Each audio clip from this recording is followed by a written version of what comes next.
Welcome to Inside the Mavs, the official Mavericks podcast of 97.1 The Freak, presented by Aura.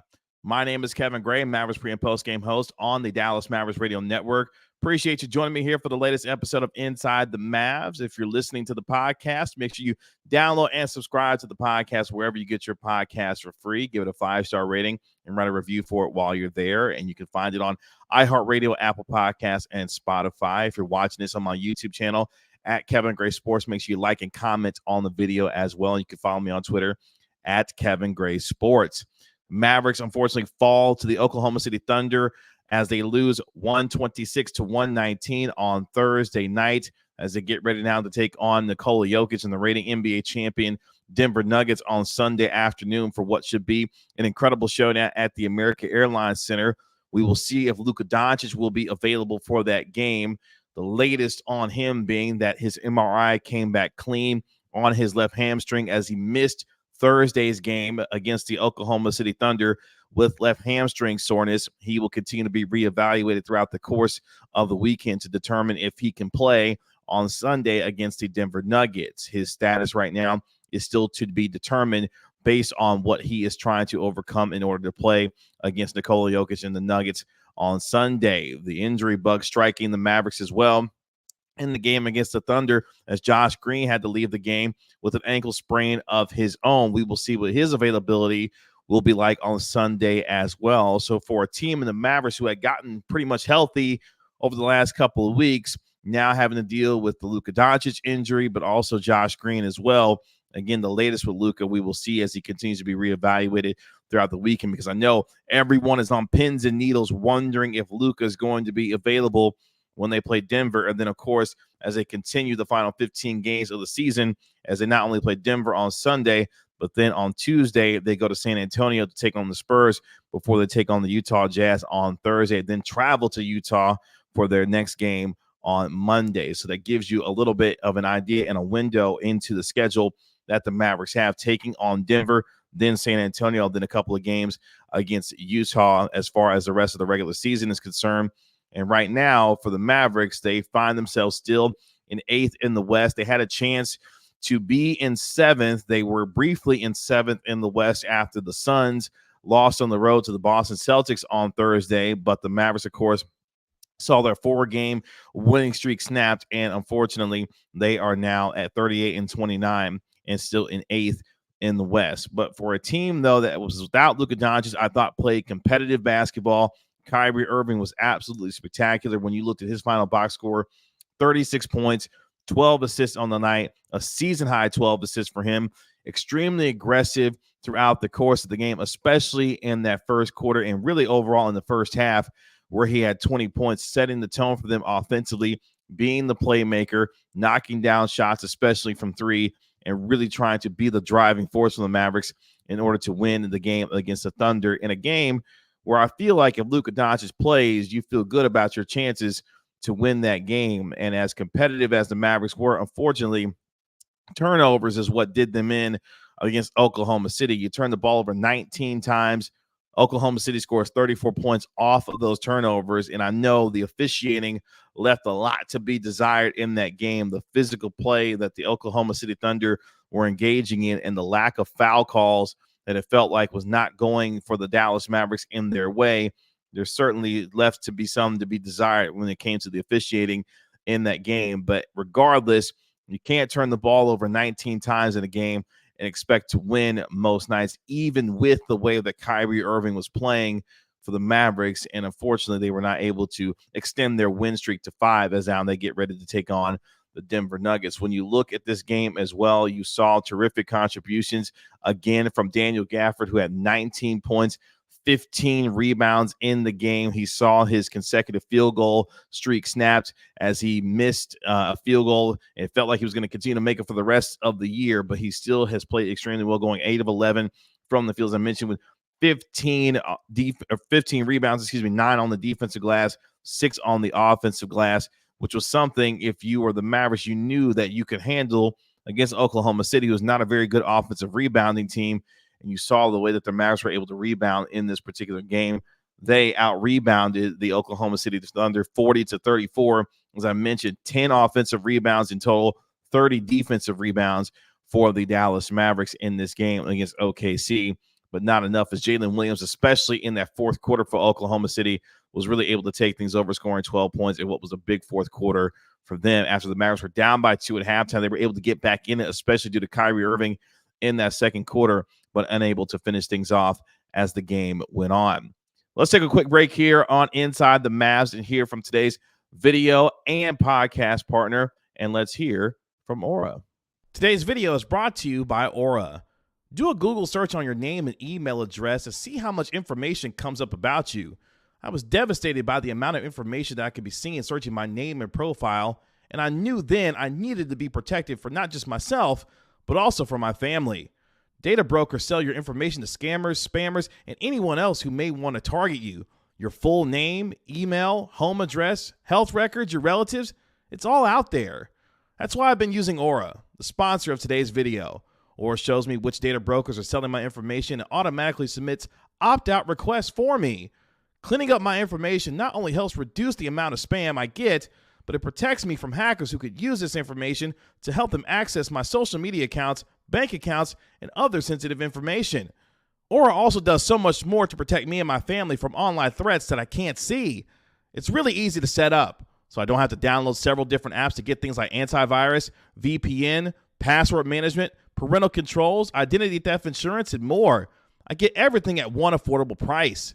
You may already have one of these tools already, but not having Aura is like locking the front door and leaving the back door wide open. Aura is always on, doing the hard work to protect me and my family so I can focus on other tasks with peace of mind. I value my privacy and I value yours. You can go to aura.com/Kevin Gray to start your 2-week free trial. Please see the link in the description. Back here on Inside the Mavs, again, the official Mavericks podcast of 97.1 The Freak. I am your host, Kevin Gray, Mavericks pre- and post-game host on the Dallas Mavericks radio network, as the Mavericks unfortunately fall to the Oklahoma City Thunder on Thursday night before they get ready to take on the reigning NBA champion Denver Nuggets on Sunday afternoon for a fun tilt with leading NBA MVP candidate Nikola Jokic as they look to get to the top spot in the Western Conference. But for the Mavericks, in a game where they shot over 51% from the field, shot 41% from three, one of the big takeaways that I had in the game against the Oklahoma City Thunder was the bounce back for Tim Hardaway Jr., going 8 of 13 from the field, 5 of 9 from downtown, had 23 points, starting to hopefully find that stroke a little bit downtown as he needs to continue to play well down the stretch for the Mavericks, who of course have 15 games left as they try to get themselves out of that play-in situation. And when you look at where the standings right now in the Western Conference, based on where we are heading into this weekend's action, the Dallas Mavericks right now, you look at it sitting in 8th, as I mentioned, 38-29, a half game behind the Phoenix Suns, who are 38-28. Remember, the Mavericks do have the tiebreaker on Phoenix by virtue of winning the season series, but they'll need to finish ahead of them based off of what's happening right now. But you look at spots 6 through 10, you've got Sacramento sitting there at 6, you got the Suns sitting there at 7th, Dallas at 8th, Los Angeles at 9th, and Golden State sitting there in 10th. You still got a couple of games against the Golden State Warriors. You still got a couple of games left against the Sacramento Kings. You really have an opportunity to control your destiny if you're the Mavericks during the final 15 games of the season. And if you can get yourself into that top 6, you're looking at obviously securing a playoff spot and not having to worry about facing LeBron James, Anthony Davis, Stephen Curry, Kevin Durant, and all of these guys that are going to be in that play-in situation. And even if you're looking at where things are as far as the Western Conference are concerned, Oklahoma City and Denver right now at 46-20. Oklahoma City holding the tiebreaker right now over the Denver Nuggets.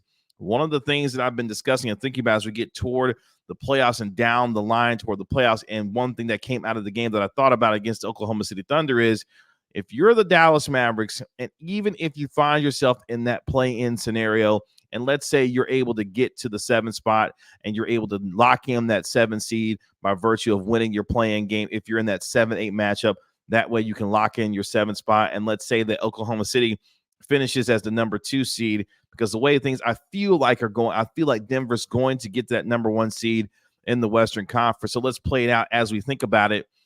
If you're the Mavericks and you get that 7 seed and Oklahoma City falls to that 2 seed, I would like my chances if I'm the Dallas Mavericks in a 7-game series against the Oklahoma City Thunder. You saw how competitive the Mavericks were in this game against OKC, even without Luka Doncic, and the way that Kyrie Irving was able to orchestrate the offense. Yes, you want to see things get better from a shooting standpoint from PJ Washington, especially in the corner threes. And obviously, you want to get healthy and be as healthy as you can going into a playoff scenario against OKC. But I think about the experience factor that Dallas would bring, especially being led by Luka Doncic and Kyrie Irving. That would be something that would be really intriguing to watch if you saw a first-round series between Dallas and Oklahoma City in the first round of the Western Conference playoffs. So just something to think about as we get toward the last 15 games of the season and where the Mavs are trying to position themselves. The most important thing, if you're able to, is to get to that top 6 of the West and not even have to worry about a play-in situation. But if you are and you find yourself locking in that 7 seed, for example, and you take on a Thunder at the number 2 seed, if they do fall to that particular spot, you would feel good about your chances against Oklahoma City. Think about the matchups that we've already seen against the Thunder so far this year. You were able to use a 30-0 run at the American Airlines Center to be able to take a lead. Unfortunately, you were unable to hold it down the stretch in the fourth quarter, but then you beat them down by 35 at the American Airlines Center once again in a huge matchup where you were able to get a combined 33 points from PJ Washington and Daniel Gafford right after the trade deadline. You've played well against Oklahoma City. You just hadn't finished it off the first time around, but you were able to do so the second time around, and you were competitive in that third game against OKC to where you should feel good about your chances if you're Dallas about what you could do in terms of some damage against them in a first-round matchup in the Western Conference playoffs. So that was my big takeaway from the game against OKC is I would feel good about the Mavericks in a first-round series against Shai Gilgeous-Alexander, who, yes, went 12 of 15 from the free throw line, and there was some controversy as far as the officiating was concerned, not getting some of the foul calls that you feel like they should have gotten based off of the physicality and the play that was taking place against the Thunder.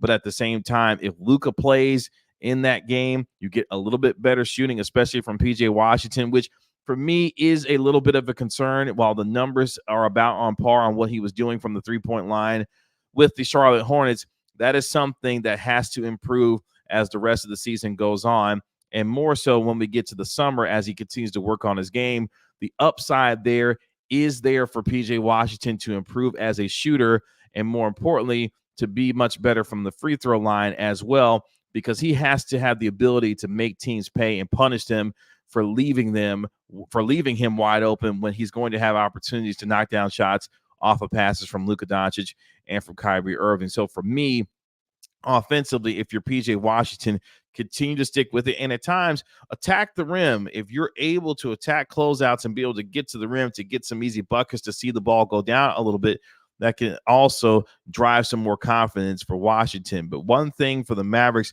that I thought they did not do as the game went on, and look, Jason Kidd talked about it after the game was over with in terms of closing with PJ Washington and Maxi Kleber in their ultra small lineup as they tried to spread things out, create switchability. Daniel Gafford not playing in the fourth quarter was really kind of interesting because Daniel Gafford had really dominated throughout the course of the games. We mentioned the 15 rebounds that he had against the Thunder, and you look at the way that the fourth quarter ended, you feel like maybe he could have provided you something, especially in terms of the interior, based on the way that they closed. And they closed with Maxi Kleber, PJ Washington, Derrick Jones Jr., obviously with Kyrie Irving and Tim Hardaway Jr., trying to give you as much shooting and as much athleticism possible to be able to spread things out. It just simply hasn't worked out. And for Maxi Kleber right now, he continues to struggle, unfortunately, on both ends of the floor. One of the things that we have loved about Maxi throughout his time in Dallas is his ability to stretch the floor from the three-point line, occasionally attack off the dribble, but also provide you defensive flexibility in terms of what he's able to do in terms of switching and being a really good defender on that end. We have not seen that here recently over the last few weeks, and it's becoming a concerning factor if you're the Mavericks, knowing how much you depend on Kleber, especially with his ability to get out and switch and provide some of that flexibility on the defensive end, while also counting on him to be a little bit of a stretch five to knock down shots from the outside, that you're simply not getting that from him. And what does that look like in terms of continuing to closing with Maxi Kleber down the stretch? that may be something that needs to be reconsidered, because when you look at the Mavericks, they lost their first game with Daniel Gafford in the starting lineup. Gafford, prior to the game against Oklahoma City, the Mavericks were 6-0 when he was in the starting lineup. I thought that they could have stuck with him a little bit more down the stretch to provide you a little bit more in terms of size in the middle with the way that Maxi Kleber is struggling right now. So again, those are things as we look at the final 15 games of the season. How will Jason Kidd continue to make those tweaks to be able to have this team in position to be in the top 6 of the West? But Maxi has got to find a way to break out of this a little bit, knocking down some shots from the outside and providing much more for them as the rest of the season goes on. Because much like we saw the struggles with Tim Hardaway Jr., and we've talked about it here on this show plenty, you're going to need Tim Hardaway Jr. down the stretch. You're going to need Maxi Kleber down the stretch and into the playoffs to be able to help you get to where you want to go, especially once you get fully healthy with Luka Doncic back and also Josh Green as well. These guys are going to be counted upon. They've been there. And you say, Kevin, the Mavericks were able to make a run to the Western Conference Finals without Tim Hardaway Jr.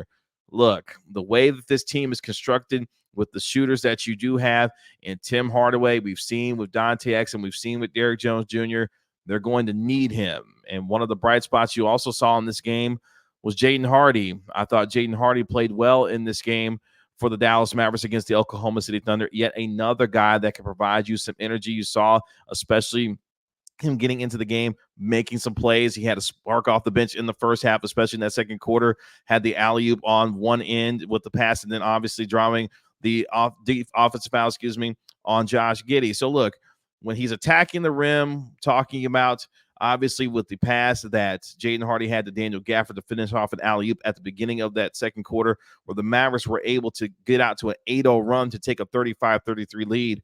That was sparked by Jaden Hardy, and we've been talking about wanting to see him more as far as in the rotation is concerned, and you saw the energy that he provided on both ends of the floor. As I mentioned, finishing with the alley-oop pass to Daniel Gafford in the break, drawing an offensive foul, obviously, on Josh Giddey as well, attacking the rim, getting an and one that had the Mavs up at 47-45 halfway through that second quarter. Jaden Hardy, when he's had his opportunities, has played well, and would like to see some more of that for him as he continues to gain that confidence as being part of the rotation where he had fallen out of it because of the acquisitions of Gafford and Washington, the return of Dante Exum as well, who at one point was a starter earlier this year as well for the Mavericks. I thought another bright spot in this game against Oklahoma City was the spark that Jaden Hardy was able to provide for the Mavericks there coming off the bench. So there were a lot of things that were positive in this game. Some of the things that you didn't necessarily like, as we mentioned a little bit earlier, way too many turnovers, especially too many live ball turnovers in this game as well, that led to too many Oklahoma City Thunder points as that game went on. But at the same time, for the Mavericks, they've got to find a way to be able to ensure that they're cleaning up the turnovers, where they have been one of the best teams in the NBA and protecting the ball, have been top 5 in terms of fewest turnovers throughout the course of the season, but also finding a way to ensure that they're not allowing teams to get out on the fast break. You saw in the game against Oklahoma City where they gave up 18 fast break points, getting outscored by 9 in that department, 18-9, and that was really the difference in the game. The points off turnovers and the fast break points that Oklahoma City was able to gain. Jalen Williams, as I mentioned, for OKC was spectacular in that fourth quarter with 12 points. Shai Gilgeous-Alexander for the game, as we saw, had 31 points to lead the Oklahoma City Thunder, as he, of course, is a leading NBA MVP candidate. So, again, for the Mavericks now, as you look forward to the final 15 games of the season, getting the rotation solidified, we obviously have seen how well that Daniel Gafford has done in the starting lineup with Derek Lively coming off the bench. It seems like they have their big man rotation set on what they want to do, 9 in and 9 out. Now the question will be, when it comes to guys like Maxi Kleber, can he get better as the rest of the season goes on? Is Tim Hardaway Jr. finally starting to turn that corner when it comes to the Mavericks in terms of his play, as we mentioned, with the 23 points that he had, knocking down the 5 3-pointers? And then health-wise, what does that look like going down the stretch with Josh Green dealing with the ankle sprain? And, of course, the big one with Luka Doncic and the hamstring soreness. We all know that those hamstrings are tricky when it comes to dealing with that and managing that throughout the course of the season. The Mavericks will have to be particularly careful with Doncic to ensure that he is not only on the floor, but as healthy as he can be, because we all know about the bumps and the bruises as we get to this time of the year with 15 games left. Everyone's dealing with some type of injury. Everyone is dealing with some type of issue when it comes to their body. The Mavericks will have to do a fantastic job of managing that down the stretch for them. But again, a competitive game against Oklahoma City. One, of course, that you did not have your superstar and MVP candidate in Luka Doncic, but I thought Kyrie Irving, who has been absolutely sensational, has had a terrific year for the Dallas Mavericks, really took control of this game, and you could tell from the outset wanted to ensure that he was the guy setting the tone, and that will have to be the same thing when Luka Doncic comes back as well, picking his spots to be able to do that. And if Luka Doncic remains out and he doesn't play on Sunday against the Denver Nuggets, I would look for more of the same from Kyrie in terms of not only being a scorer, but a facilitator as well, being able to throw and finish passes off in transition, being able to read with pick and roll and dump offs to Daniel Gafford and Derek Lively as well. Those are the things that Kyrie Irving is capable of, and he continues to do that based on what he did. As I mentioned, with 36, the season high 12 assists that he had in the game as well, went 4 of 7 from downtown, 12 of 18 from the field, did a little bit of everything, also had a couple of steals in the game as well. So Irving continues to put together a really, really nice year for the Dallas Mavericks, and being on the floor and healthy. That's something that we haven't seen really in 6-7 years, is Kyrie Irving consistently playing night in and night out. I believe during the broadcast it was mentioned that Kyrie Irving has played the most consecutive games since the last time that he was with the Cleveland Cavaliers, winning an NBA championship. That's how long it's been since we've seen Kyrie Irving consecutively on the floor night in and night out, and he's providing the Mavericks everything and then some, even in the absence of Luka Doncic. So the Mavericks right now, we detailed a little bit earlier where they are as far as the Western Conference standings are concerned, what their schedule looks like over the next 4 games, with Denver at home on Sunday. Then they go on the road to San Antonio on Tuesday. Then, of course, on Thursday at home again against the Utah Jazz before traveling to Utah for a game on Monday, March 25th in Utah, to give you a better idea and window of what they're facing going forward at 38-29, now 18-14 away from the American Airlines Center. But all eyes will be on the Mavericks injury report this weekend to see if Luka Doncic will be available, obviously for Josh Green as well, and what his availability looks like going forward when it comes to the Mavericks. And we will keep you up to date here on everything on Inside the Mavs here on the official Mavericks podcast of 97.1 The Freak. That'll do it for this episode of Inside the Mavs. Again, my name is Kevin Gray, Dallas Mavericks pre- and post-game host on the Dallas Mavericks Radio Network. Make sure you follow me on Twitter at Kevin Gray Sports. Like and comment on this video as well. And you can subscribe to the Inside the Mavs podcast wherever you get your podcast for free. Give it a 5-star rating and write a review for it while you're there. And also follow us all over social media for Inside the Mavs. Again, appreciate you joining me here for this episode of Inside the Mavs. And until next time, I'll talk to you later. Peace.